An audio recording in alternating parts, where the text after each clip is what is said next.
En pleno camino de Santiago, un par de kilómetros antes de llegar a Padrón, los peregrinos que se dirigen a Compostela desde el sur pueden detenerse a orar en una pequeña capilla construida en homenaje a la Virgen, cuya historia conocen muy pocos.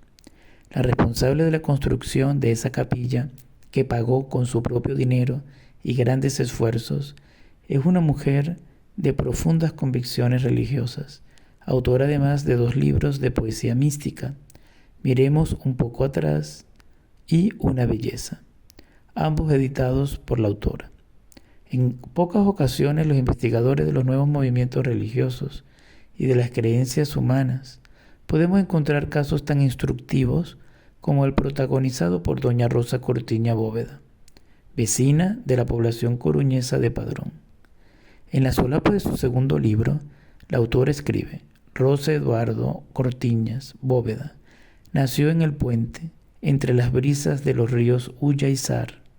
Se bautizó en Santa María la Mayor de Iriaflavia, en esta bella catedral donde vio ese misterio, y escrito quiere dejar para mayor gracia de Dios y de la Santísima Trinidad.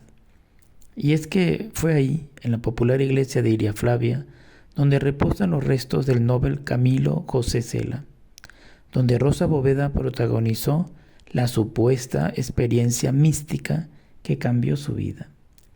Fue complejo localizar a la testigo y más aún conseguir citarnos con ella, mujer de edad avanzada, educada en el ambiente rural gallego, en pocas palabras, muy desconfiada. Sin embargo, accedió a entrevistarse con quien esto escribe y con mi compañero Rubén Sobrino.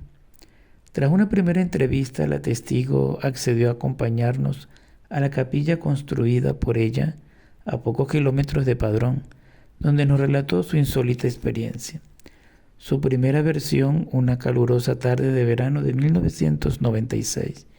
La testigo acudió a una misa en homenaje a un vecino recién fallecido.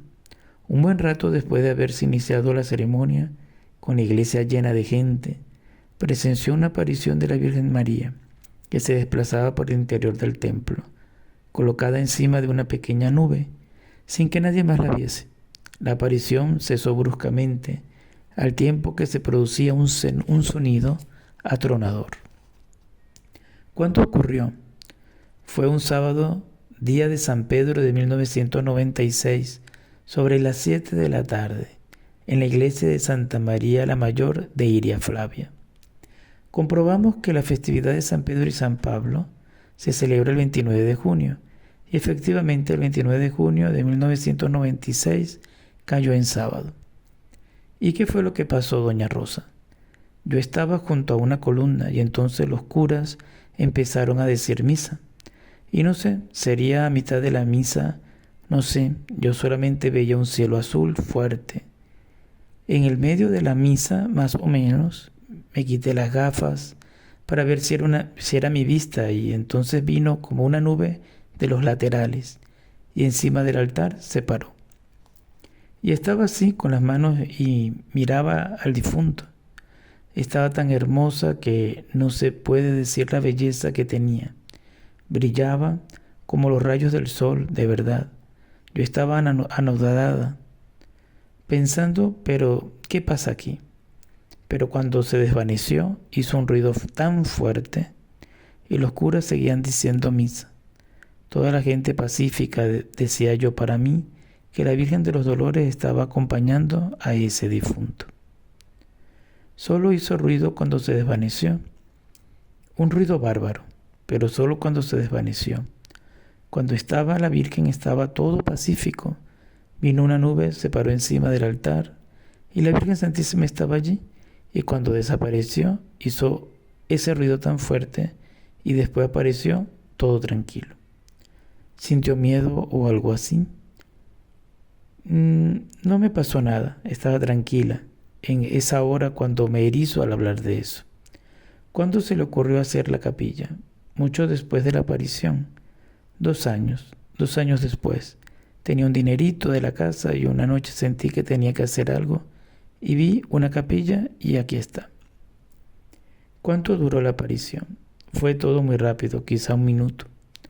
Tanto Rubén Sobrino como el autor coincidimos finalizada la entrevista con la testigo en que su relato no incluía ningún tipo de elemento probatorio y ni siquiera reunía los elementos característicos de otras apariciones marianas.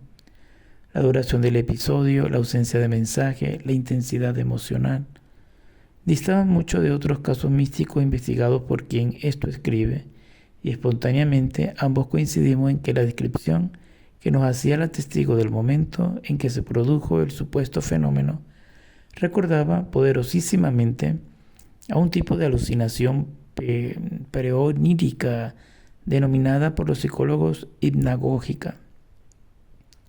La testigo se encontraba en una iglesia, por lo que siente un fervor especial, y donde fue bautizada, una calurosa tarde de verano, sentada en un banco y apoyada contra una de las columnas. A mitad de la ceremonia de la misa se produjo la visión, que encaja con la descripción de las hipnagogias descritas por especialistas como Dieter Zimmer, como alucinaciones del inicio del sueño, que se distinguen del sueño porque no desarrollan ninguna acción y el soñante es mero espectador. Sin embargo, nos desconcertaba el atronador sonido con que concluyó la aparición, y que no parece característico de las hipnagogias ni de ningún otro fenómeno psicológico de los habituales en los periodos de sueño cortos y espontáneos.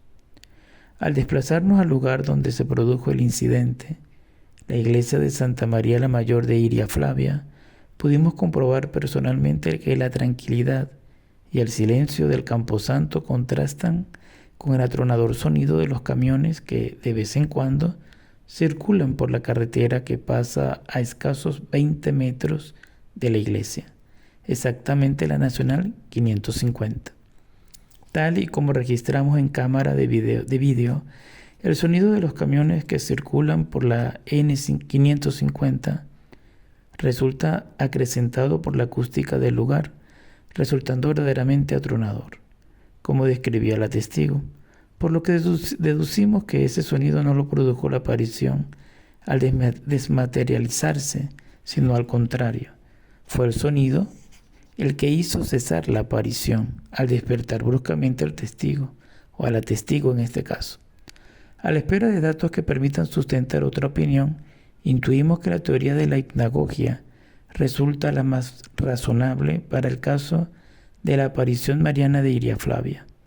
Lo enriquecedor de este caso es, partiendo de esta teoría, la oportunidad de analizar hasta qué punto una experiencia psicológica puede generar una cadena de acontecimientos que termine por trascendentalizar de tal forma dicha experiencia, como para escribir varios libros, construir una capilla y acceder en varias ocasiones a los medios de comunicación para divulgar su milagro. Esta es la moraleja de esta historia. Si un sueño hipnagógico y una sugestión que se convierte en placebo pueden desembocar en entrevistas, libros y hasta la construcción de una capilla a la Virgen, ¿cuántos supuestos milagros, apariciones, fenómenos místicos podrían estar generados por experiencias psíquicas similares?